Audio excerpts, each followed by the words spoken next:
Hello, I'm Judy Stiles. Thank you for joining us this week on Newsmakers. Well, this week we're following up on a topic we talked about late last summer, the Joplin Public Library, and joining me is the Library Director, Jacque Gage. Thank you for being here today. Thank you for having me. A lot has happened in 9 months or so since we've talked. You have a new building pretty much well underway. A lot of things have happened. What are your feelings about where you stand right now? If somebody says, how are things at the library? I feel like saying, life is great. It's actually happening. We are ready to go, and it's an exciting process. It's been an exciting process so far, and we're just even more excited for what the next 18 months is going to hold. You use the word process, and this has been a process. I mean, it was talked about for a while before you finally got to that stage of, okay, have somebody draw some ideas for us. That's right. One of the neat things about this process has been the amount of collaboration we've had. We started off this spring holding a bunch of focus groups. Mm-hmm. We had focus groups of educators, business people, people in nonprofits, library staff, people with children, people who are caretakers, senior citizens. We brought them all together for some really in-depth discussions of what do I want my library to be? So what do libraries look like today? What will they look like in the future, to get their input? Mm-hmm. And from there, we actually started with planning. And it's kind of neat how to hear our architect talk about how he was able to translate some of these thoughts and processes into the paper. It's almost like the building becomes a living persona and dictates how it needs to be designed. It has been a fascinating process. So it sounds like this really helps this building become unique to Joplin's needs. It's not a carbon copy, let's pull out the book and say, here's a design. Right, it's not any one person who said, oh, I believe that the libraries need this and this and this and this and this and this, and have no one interested in any of those things. Mm-hmm. People got to list things that they wanted to see, list things that they felt we needed, and those that fit within our strategic plan, they're being incorporated into the building. So as a director, it must be exciting to basically say, we're starting from square one. Forget what we've done in the past, what are we doing now and for the future? And what does the library of the future hold? Mm-hmm. Libraries have changed dramatically in the last 15 to 20 years.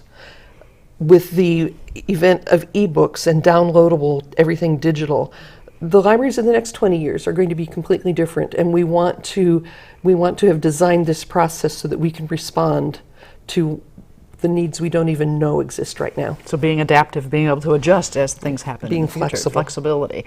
For background for people who are watching, this project is something that's being funded through, we see the sign on the road that says EDA. Let's talk about how this is being paid for. This is being paid for with a federal grant due to the May 22nd disaster that can only be used to build the library. Mm-hmm. And the library, to use those funds, has to be built within the tornado area. So that zone, that area is specific. That's right. Mm-hmm. So, there have been some people say, well, we should use that money for something else. If this money isn't used for the library, it does not come to Joplin. So the federal government said, here's money for this project. For this project in this place, mm-hmm. which the needs we have at the downtown library were all already things of space constraints, mm-hmm. where we could not build out, we could not build up, we didn't have ADA compliance, we didn't have a lot of the things that were directly space related. So the availability of this grant meshed with our current needs beautifully. You had the needs before the disaster we had the hit. Needs before, you something you knew about. Our board had already been talking about, what do we need to do? Mm-hmm. Do we need to consider moving? Do we need to consider this? And then the opportunity for the grant came about and it was awarded, and now we're just a couple months away from breaking ground. Right. So you have the grant, and I think it was like a $20 million grant, and the city is also investing into it as well. The city had to provide a match. Mm-hmm. And so that money goes for the land, for building some of the infrastructure, things that, some people don't think about it. I think about buildings, but stormwater management, traffic, all of the other things that are necessary mm-hmm. for a community structure. So you have to have not only the facility itself, but everything that's supporting it that will Correct. tie into that. So now you're on that process. You mentioned the community input and what's going on.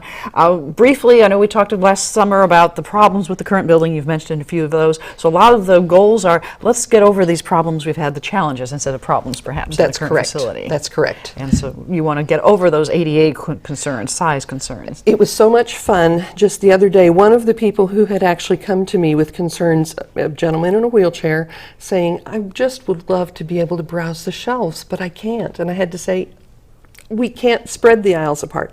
Just the other day, he was in the library looking at the drawings that were there, and I was able to say, you see these aisles? Your wheelchair is going to fit there. Because I measured it out, and they're 42 inches wide, and ADA says minimum of 36 inches. So you can his fit through wheel, that he aisle. said, I can even turn around. Make a difference in people's lives. So yes, it will. Now, I know you have some artist renderings. People are hearing us talk about the library. Let's see if we can call up the picture of some of these exterior drawings of the library and kind of help people visualize as we're talking as we Okay. go along. This is actually kind of a twilight view of the view from the corner of 20th and Connecticut. Off to your right, that's 20th Street.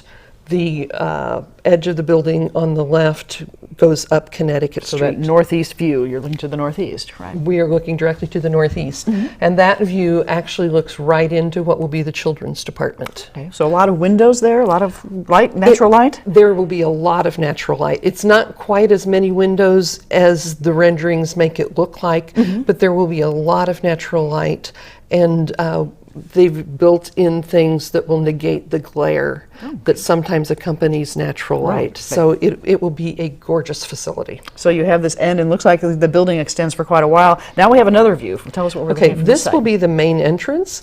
It's actually on the north end of the building. You'll enter, the main entrance will be on 20th Street, and you'll enter going to the north.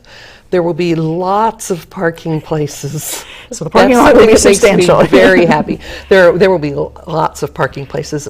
I believe over 170 parking places at the north end of the property. And then this entrance is on the north side of the building. It features a covered entrance to where you can drop someone off. They won't have to be hit by the rain. It will feature another thing that I find very exciting, a drive-up book drop that will drop things directly into the building. Off to just a little bit of the left of that view, there will be an outdoor learning commons that we'll be able to have programming there outside with access right into the building. There will also be green spaces, and these things are as a result of some of these focus groups that we've had. So they wanted more than a building, they wanted a facility. They and wanted land. something that you could extend outside and extend the walls of the learning environment. So you could perhaps have story time out in the patio We with the could kids have that, or something. you know. or the teens. They could do a program that might be a little bit messy. Or in the evening, maybe have a concert out under the stars. Maybe you could have, I don't know, craft fairs or different activities that would require some little pop-up tents. All kinds of things that could be done in the out of doors. So the library is more than just a building. That's right. It's a whole facility and tying it together. Size-wise, what are we talking about as far, we say square feet, and people just a comparison, we can't visualize it ourselves, but how much bigger is the new versus the old? Our current building is about 35,000 square feet. The plans for the new building are a little bit over 57,000 square feet. So that is quite a bit bigger, quite a bit bigger. So under that roof, under those 30 or 56 or 57,000 square feet, what are some of the features? You mentioned the children's library, and I know that's popular now, so an expanded children's library? It will be an expanded children's library. We just last month were awarded a Family Place Library designation, which is a national designation for libraries that meet certain criteria having to do with an appropriate early literacy physical environment. Has to do with the way we produce programming for the littlest patrons, has our an expanded parent resource collection. And so instead of trying to take the components of that program and squeeze them into a spot not designed for it, we're being able to design the place to put that. So that's one of the expanded areas that is going to be for the whole family then, for the parents That's and right. the children to interact. But even children's programming. We do a lot of programming, particularly in the summer, where our current meeting room does not hold everyone. The new library not only has a children's storytime area that is much larger than we have now, for those times when that wouldn't even hold them, we will have a large meeting room designed to hold over 220 people. Big facility. But it can also be subdivided into 2 meeting rooms holding about 100. And it also is being built to serve as a storm shelter. So that's something that we don't have now. We don't have current meeting rooms that are available for enough entities that want to use that. That also came out in the focus groups. For instance, just last week, I was trying to find a place for a meeting, and there was nothing available. Even trying to say, well, could I use the story time room, please? You know, we could drag a table in there. That wasn't available. Within your own building. With my own building. The post-art reference library, there was no room there. There was no room in our large meeting. There just was no room to have this meeting. And so we've incorporated a lot of different sized meeting rooms into this building. We have the big one that holds 200, or you can divide it into 100 each. We have a thing called an unconference room, which is a smaller room kind of set up almost like a living room. With couches and that type of furniture. Couches, a couple of small tables, an occasional table that other groups could have informal meetings at. Then we have a medium-sized meeting room that can be set up with tables and chairs for a group of 20, 25, something like that. We have a boardroom type setup that will be available besides the bigger for the table you with anticipate. a large table around it. And then we also have various sized small study rooms for 2 to 4 people. And so that is going to help a lot. Those will help not only for meetings of various sizes, but those people who say, libraries aren't quiet anymore. You know, there is so much going on, but this will give them a quiet place to go, close the door, and have their quiet place to read or study. And if somebody has a group assignment from school where there's You 3 or can 4 people talk working without- together, they can go in there not to have people looking at them like, why That's are you right. so loud? Our teen, one of these is actually dedicated in the teen department, so kids can come after school to work on their projects. And we will have AV equipment in many of these rooms, so that either things could be displayed on the wall or one of the pop-up pucks that you can plug your computers in. And so, you know, right now, if you want to come and have a meeting in a meeting room, if it's even available, you'd have to provide your own projector. Don't have that equipment Because we available. don't have that equipment. These rooms are being built with today's AV presentation needs in mind. So do you see civic groups, other organizations looking for meeting places and being able to coordinate for you? Sometimes we have clubs that meet, we have nonprofits that meet, we have human resources that meet with their clients. We even have, you know, lawyers use our room for depositions. But what's going to be available at the new library expands the boundaries of what we can have a lot, because there will be space that's available. And right now, it just isn't. So to open up some new opportunities for people bringing all of that together. You have the meeting rooms, the areas where people can work, a lot of flexibility, it sounds like. As you say, if you need a big room, a small room, you know, tying that together and planning it. I'm curious about the technology. I know one of the drawbacks you've mentioned in the current facility is that it wasn't built for computers. It was not built for computers. So now you're building out for the future, and you know, right now people are using laptops and handhelds and so forth. You have to have the wiring in there, I imagine the Wi-Fi, a lot of things. We will have expanded Wi-Fi. One thing that I find interesting in what's called the resource area, basically the stacks where the books and such are, we're planning on putting those under what's called raised access flooring, which is the cables and all of the wiring runs under the floor. And, you know, for instance, you have a plug-in at the floor here and you find out this just really doesn't work. We really need that plug-in over here. With the raised access flooring, it's done in panels and you can move it. Pick it up and move it around, right? And configure it the way you need to. So that's going to be a big plus too.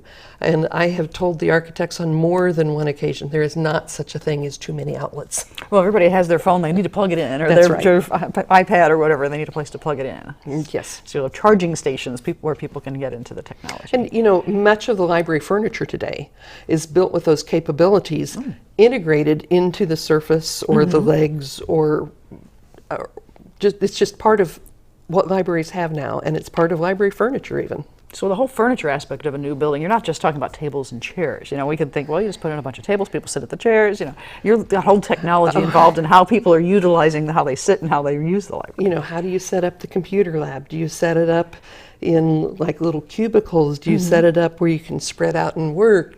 There are so many options available for how you set up libraries now. It's mind-boggling.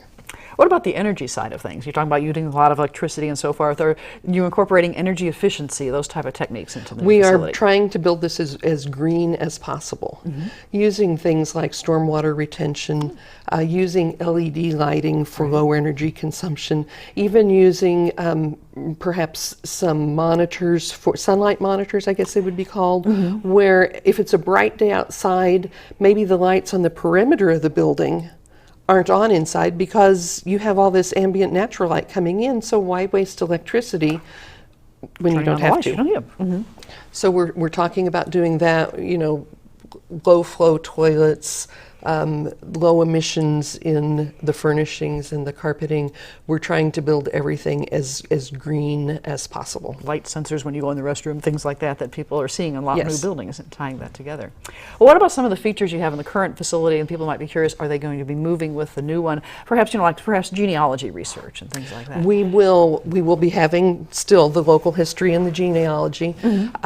Right now, one unique aspect of the Joplin Public Library is the Post Memorial Art Reference Library, which is located at the south end of our current building. And they are in the process of reinventing themselves in anticipation to the move to the new building. So they will definitely be being. They are moving with us, and we will have what is called the Post Reading Room. So it will be a quiet place within the library with a little different ambiance.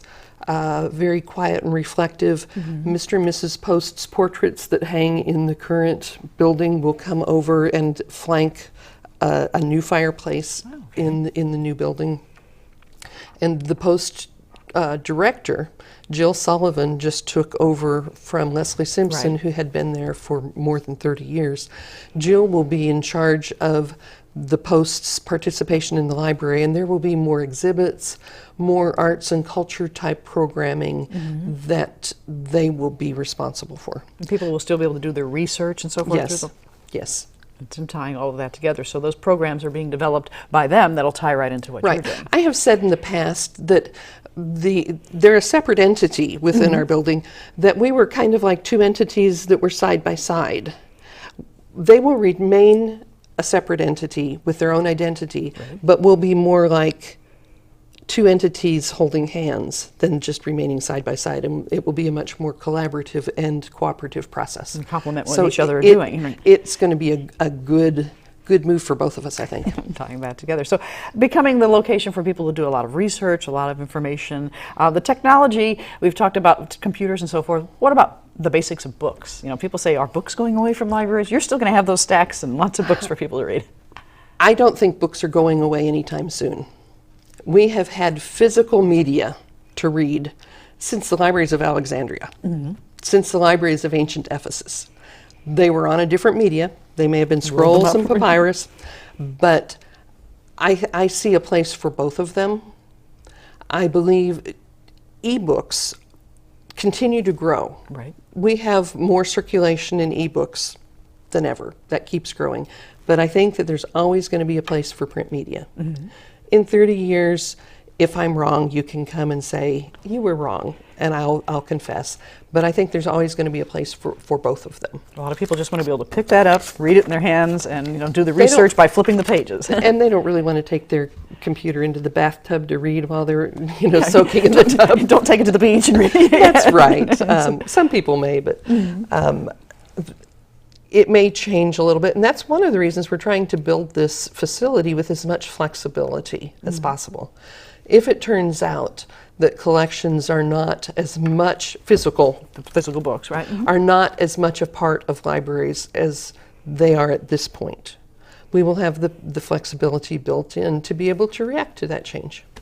Well, what about the automation of things in the library? I mean, you're going to have some new technology, obviously, in terms of operating a library, I would imagine, Right. too. Well, for years, Joplin has been computer automated. You know, that checks Yeah, out. you've got your you no longer car have, bar card and your right. You no longer have the little card you fill out and it gets filed away. About a year and a half ago, we converted our collection so that we can offer self-check or we can offer patron checkout. So a patron can come in and check out their items Just on their use own their if they want card, it to. has the barcode on it, and they're ready to go. One thing we're planning on adding in the new building is called AMH, which stands for Automated Materials Handling. And what this will do will also streamline and speed up the process with which books get put back on the shelves when they're returned. What happens is you can take your stack of books and put them into a slot. The machine actually unstacks the books, singular. It runs them over a sensor, it gets them checked in, it runs down a conveyor belt and spits them into different bins depending on where in the library it Knows goes. which department it's supposed to go to. It knows where it goes.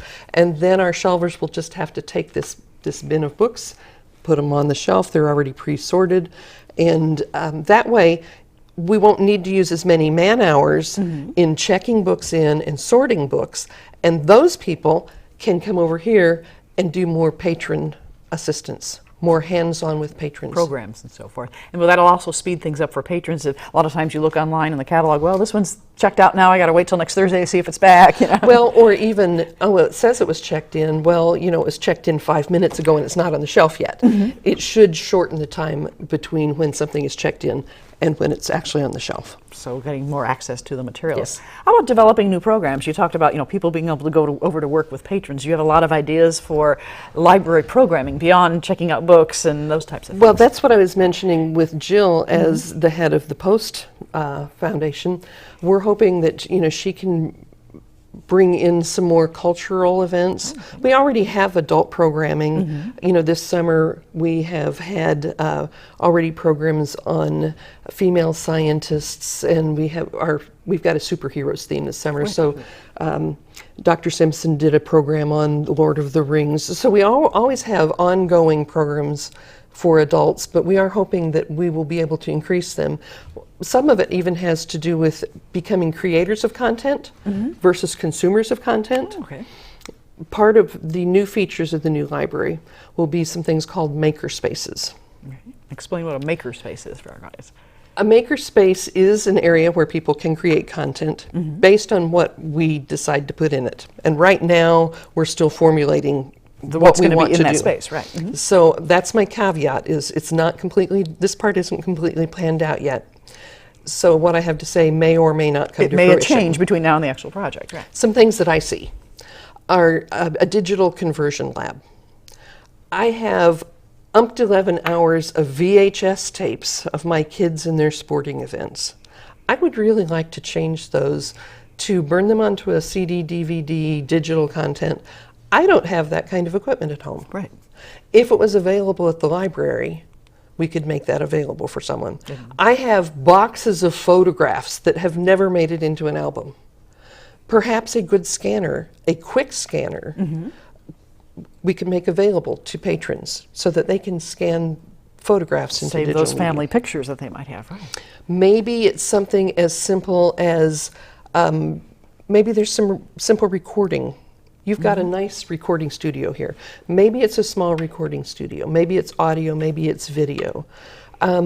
Maybe it's some production software that I need occasionally, but not often enough that I could go out and spend, you know, $1,000 on some software. An individual's not going to go buy that program, right? Right. Maybe, you know, maybe there's some Photoshop. Maybe there's some Adobe professional stuff.